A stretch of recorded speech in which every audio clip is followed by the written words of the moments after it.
So if you felt the ground roll and rumble around 8:10 this morning and you live anywhere near me, you know what I'm talking about. We had a 5.6 earthquake that hit just a few miles north of where I live here. You know, pictures were rattling. This big old desk behind me was shaking with all my stuff on it up there. And it lasted for a minute. It lasted for a good 30 seconds. You know, I usually, when we have little earthquakes, I'll like just put my hand on this back here so it doesn't rattle too much. So that's like kind of we don't get them a lot, but they do happen. So it's just kind of a thing where I just put my hand back here and then I was like, okay, it's getting stronger and stronger. And then this big window next to me started rattling. So I was like, all right, that's it. Up and over into the doorway I went. Yeah, so it was pretty intense. Good morning. Wake up, you know? And so, yeah, after that, I got to thinking about like the workplace, you know, and the shakeups that happen at work. You know, most people think employees just kind of walk off and quit, or they get a better job somewhere, so then they go ahead and leave, and or there's like some sudden disaster and they're just no longer there anymore. But like an earthquake, that's usually, you know, more to it than that. There's more of a build up to those, you know, those surfaces getting rubbed together the wrong way, and it just creates this whole build up to the breakup. So today I want to talk about 5 things that managers and management do that create those fault lines and make good people just want to up and leave their job. So welcome everyone. Thank you for being here today. And if you're new to my channel, my name is Christy. And on this channel, we talk about anything in life over 50. The good, the bad, and the unexpected. Real conversations about real life. And if that's interest to you and real talk is something you like, then please go ahead and hit the subscribe button down below, and we'll keep having these great conversations. So number one thing that management does to ruin the workplace environment is playing favorites. You know, flexibility, prime assignments, promotions are handed out based on personal relationships rather than actual merit. You know, and if you speak out about it, you're creating the rift. You're the problem. A workplace without a level playing field usually kills the motivation pretty much instantly of those that want to be achievers. It tells your high performers that their efficiency doesn't really matter. You know, another thing, asking for time off, you know, and never getting it. Well, little kiss-ass Sally over there gets every Friday off because she calls in sick and nothing ever comes of it. She's never written up or anything, you know. But hey, don't you dare ask for that PTO time, right? Number 2, this is a big one. Micromanaging. You're hiring adults. You're hiring adults for the skills that they've already been practicing. And then you're over there tracking every little thing they're doing, every little box they're checking, every little key they're pushing, you know, and you're demanding updates constantly, and you just don't give them any sense of trust, and it suffocates them. If you're constantly hovering, you're not managing.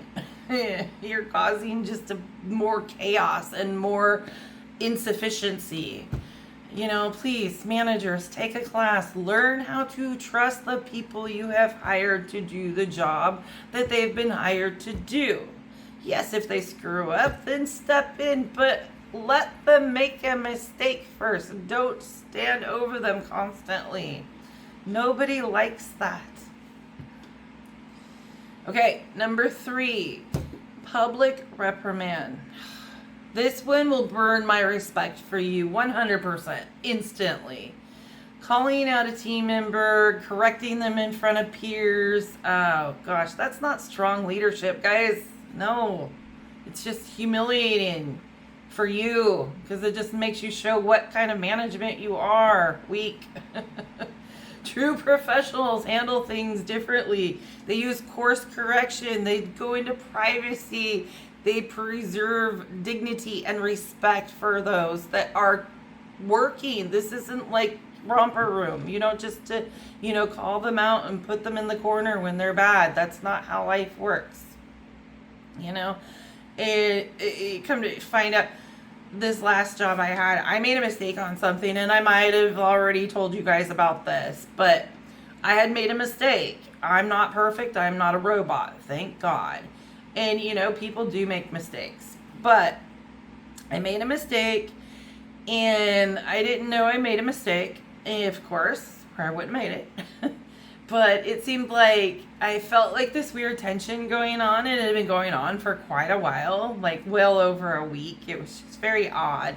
And I finally started asking, if something was wrong. And everybody looked at me like they couldn't believe that I didn't know that I made a mistake. Well, everybody in my department knew. Everybody in another department that we work closely with, everybody in that department knew that I made a mistake. But neither my boss, the manager, or the supervisor, the boss above everybody, neither one of them came to me to talk to me about the mistake that I made. But everybody else knew about the mistake I made. It was so disrespectful. I lost complete respect for a lot of people after that.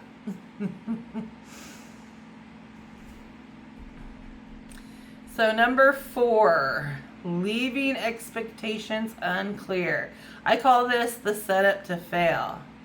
Like you give somebody the string, but you don't tell them how to tie it off on the end. So when they go, let's say, oh, here's a good one. Put the hook on the line.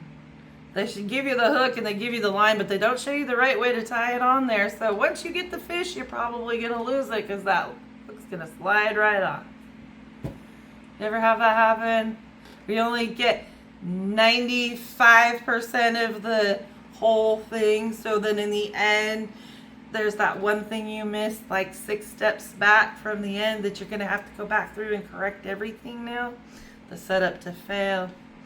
Yes, I can't do that one either. It's just miserable. You burn people out doing that, and then nobody wants to work for you. Okay, and then there's number 5.